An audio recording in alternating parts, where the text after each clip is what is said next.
in my dreams, and I've had a few. I'm wrapped up in your arms. Welcome to Copilot Podcasts. Most bands attribute their success to hard work and dedication. But there's an underground folk band from Washington, D.C. that literally trademarked the phrase, hardly working, as their creative philosophy. Today, we're diving into Coastal People, an eclectic acoustic indie folk rock Americana neo-bluegrass band that's rewriting the rules of how music gets made. You'll discover how four friends turn living room jams into a legitimate artistic movement, why their anti-hustle approach might be more authentic than traditional music industry grind, and what their sock monkey playing blow piano tells us about genuine creativity. So let me ask you this. When you hear about a band that says their main point is to have fun and do what comes naturally, what's your first reaction? Honestly, my first thought is usually that they're not serious musicians. But Coastal People completely flips that assumption. According to their bio on coastalpeoplemusic.com, they've built this whole philosophy around the idea that sound just happens when four friends sit around a living room strewn with musical instruments. Right, and that's what's so fascinating about them. Let's break down who these four people actually are, because their backgrounds are anything but amateur. So you've got Jeff, who they describe as unpredictable but always entertaining. The guy has an extensive history writing, recording, producing, and playing music of all genres. His decorative use of acoustic guitar, combined with what they call a natural gift for writing memorable choruses, keeps their wandering spirit grounded.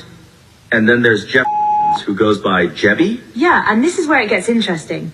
Jebby is self-proclaimed as the laziest person in the world, but he's actually a true experimentalist.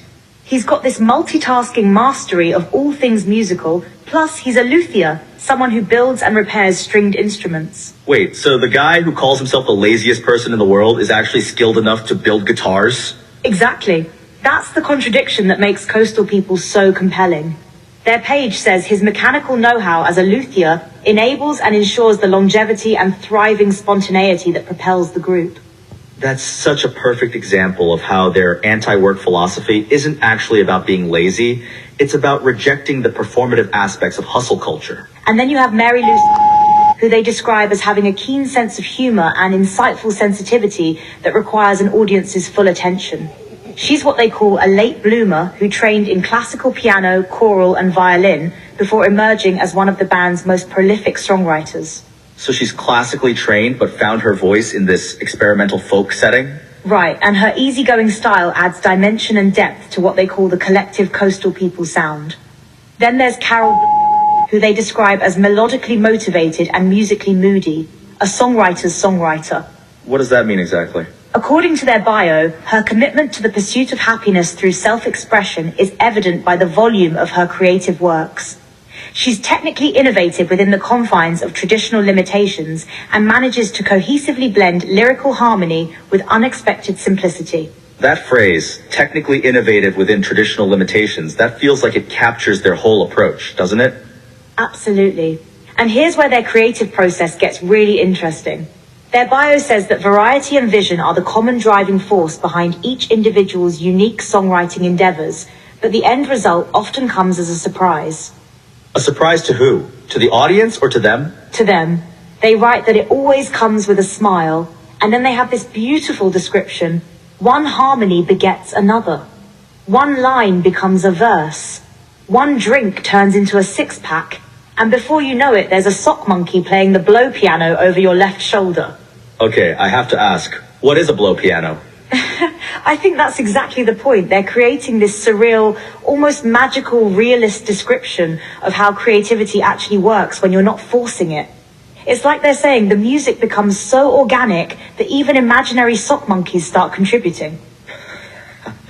That's such a perfect metaphor for how inspiration actually strikes, isn't it? It's not this disciplined, scheduled thing. And they end their bio with this line, "It's a beautiful thing. We sincerely hope you get it," which feels both humble and slightly challenging at the same time. Now, to understand why this approach is so radical, we need to talk about where they're coming from geographically and musically. Washington, D.C. has this incredible musical heritage, right? Oh, absolutely. According to the Wikipedia page on Music of Washington, D.C., the city is particularly known for jazz, rhythm and blues, bluegrass, punk rock, and its locally developed descendants, hardcore and emo, plus a local funk genre called go-go. So Coastal People is operating in this environment where experimental music has deep roots. Exactly. And the bluegrass connection is particularly relevant here. There's actually a whole organization called the DC Bluegrass Union that's been documenting and supporting the scene. They even have contests like the Hazel Dickens Songwriters Contest and the Mike Aldridge Instrumental Composition Contest. And there's this book called Capital Bluegrass by Kip Lornell that traces the history of bluegrass in DC starting in the 1950s, right? Right, published by Oxford University Press. It documents prominent bands like the Country Gentlemen and the Seldom Scene, along with locally popular acts. What's interesting is that it also covers important institutions like the Birchmere Music Hall and WMU-FM, which broadcast bluegrass up to 40 hours weekly starting in 1967. So there's this whole infrastructure supporting experimental and roots music in DC that most people probably don't know about. And that context helps explain how a band like Coastal People can exist and thrive. They're not operating in a vacuum. They're part of this rich tradition of musicians who blend different American musical forms. Now, let's zoom out and talk about how their approach fits into the broader Americana movement. Because according to the Americana Music Association, the genre is defined as the rich threads of country, folk, blues, soul, bluegrass, gospel, and rock woven together. And that definition from 2020 really captures what Coastal People is doing. The AMA also notes that Americana results in a distinctive, roots-oriented sound that lives in a world apart from the pure forms of the genres upon which it may draw. That phrase, a world apart from pure forms, that feels like it describes their whole philosophy, doesn't it? Absolutely. And when you look at the history of Americana, it traces back to storytellers like Woody Guthrie, Hank Williams, and the Carter family.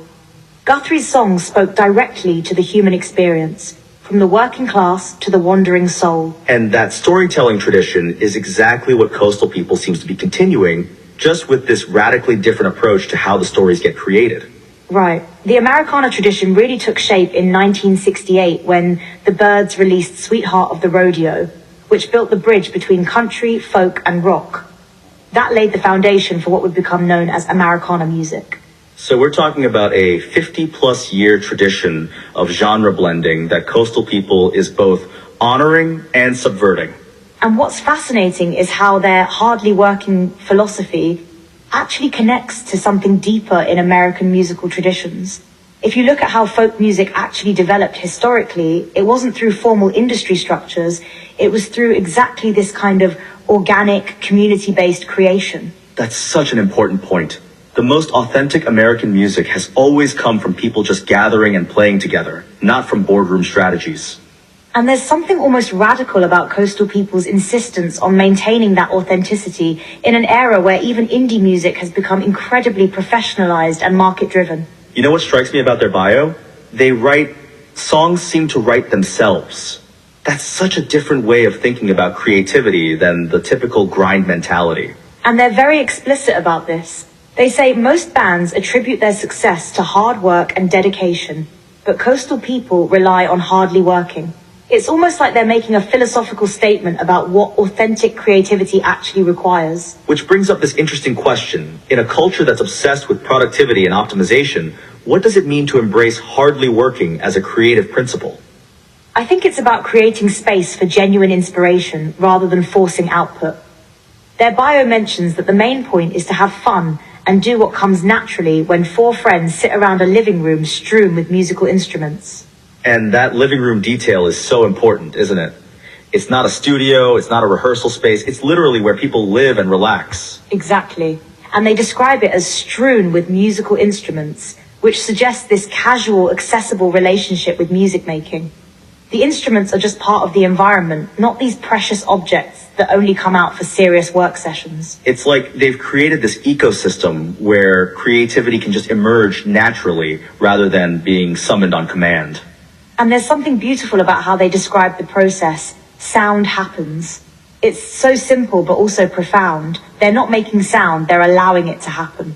That passive voice is doing so much work there. It suggests that creativity is something you participate in rather than something you control. And when you think about it, that might be closer to how the best music actually gets made. Even in highly produced albums, the magic moments often come from those unexpected, unplanned interactions between musicians. Right, and Coastal People has just structured their entire approach around maximizing those moments rather than trying to manufacture them. What's also interesting is that they're not anti-skill or anti-craft. Remember, Jebby is a luthier, Mary Lou has classical training, Jeff has extensive experience across genres. They're bringing serious musical knowledge to this relaxed creative process. So it's not about being amateur or unprofessional, it's about having the confidence and skill to let go of control. Exactly. And that might be the most sophisticated approach of all. It takes real musical maturity to trust the process enough to let songs write themselves. And their trademark on hardly working suggests they're serious about this philosophy. It's not just a casual attitude, it's a deliberate artistic choice. Right, and they end their bio with, "Someday we'll all be," which feels like both a promise and a question. Like they're suggesting this approach might be the future of authentic music making. That ellipsis is doing so much work. It's open-ended, hopeful, but also slightly mysterious. And maybe that's the point. In a world where everything has to be explained and optimized and monetized, Coastal People is preserving space for mystery and spontaneity in music.